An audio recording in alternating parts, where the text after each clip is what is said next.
L'UNESCO et la Fondation L'Oréal militent depuis de nombreuses années pour une présence plus importante des femmes dans le domaine de la science à travers le programme For Women in Science. La directrice générale de la Fondation, Alexandra Platt, était à Pointe-Noire il y a quelques jours dans le cadre d'une tournée pour encourager les chercheuses des pays d'Afrique francophone notamment à concourir pour des bourses de recherche. Nathalie Wakam s'est entretenue avec elle. Ça fait 20 ans que le programme pour les femmes et la science existe en collaboration avec l'UNESCO et c'est parti d'un constat que des femmes scientifiques, il y en avait il y a 20 ans, on n'en voyait pas. Mais pourtant, nous nous sommes rendus compte que des femmes scientifiques d'exception, elles existent, mais elles n'ont pas de visibilité. Donc tout le programme a commencé par le souhait de rendre visibles des femmes scientifiques d'exception. Et donc on a tous les ans un prix, le grand prix For Women in Science, qui est donné à la cérémonie à Paris à 5 femmes de 5 continents qui sont donc les meilleures dans leur domaine exceptionnel. Il y a 3 femmes qui sont devenues des prix Nobel parmi cette sélection.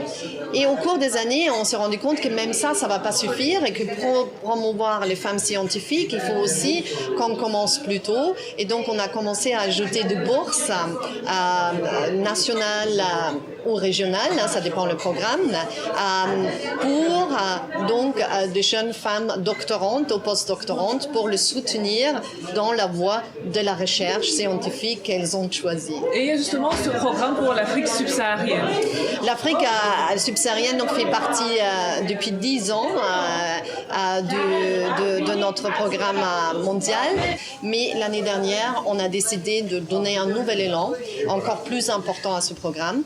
On a créé un programme national pour l'Afrique du Sud, parce qu'en Afrique du Sud, il y a vraiment beaucoup de femmes scientifiques et beaucoup de recherches. Elles dominaient jusqu'alors. Et donc, on a créé un programme national pour l'Afrique du Sud et on a créé un autre programme, donc, régional pour l'Afrique subsaharienne. Il s'adresse à tous les pays hors Afrique du Sud, de l'Afrique subsaharienne, et on souhaite donc susciter, jusqu'à maintenant on a vu qu'il y avait très clairement plus de candidats de pays anglophones, et donc c'est pour ça qu'on fait en effet un tour pour présenter ce programme dans plusieurs pays francophones, pour dire ce programme existe. Candidatez si vous pensez que vous pouvez prétendre à une bourse pour votre thèse ou votre post-doctorat. Vous dites aujourd'hui que promouvoir plus de femmes en sciences, c'est pas juste une question de parité, il y a des enjeux plus importants derrière cela. Absolument. Moi je crois que pour répondre aux défis auxquels le monde fait face, et particulièrement le continent fait face, on a besoin de toutes les intelligences. On ne peut pas se permettre de se priver de la moitié des talents, des connaissances, de la créativité, de compétences.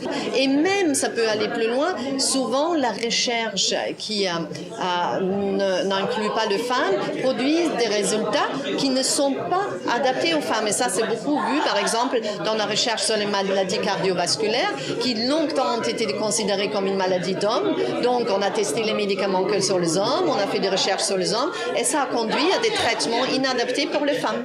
Donc, c'est un enjeu de qualité de la recherche, d'avoir également des femmes chercheuses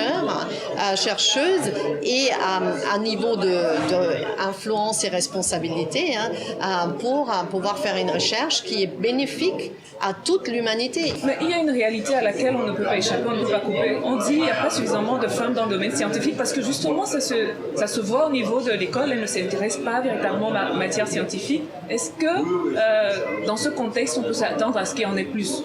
Mais parce que ça, on ne voit pas du tout que les filles s'intéresseraient pas à la matière scientifique. C'est qu'on leur véhicule des stéréotypes pour les décourager. Parce que ce qu'on voit, c'est qu'au début de l'école, jusqu'au baccalauréat, même à l'entrée de l'université, aujourd'hui, en Europe, on a plus de filles en biologie que de garçons.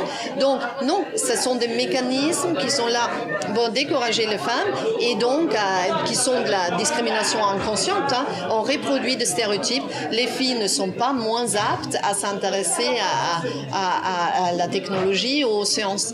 Vous pouvez demander toutes les femmes politiques, toutes les femmes scientifiques, toutes les femmes du business du monde entier.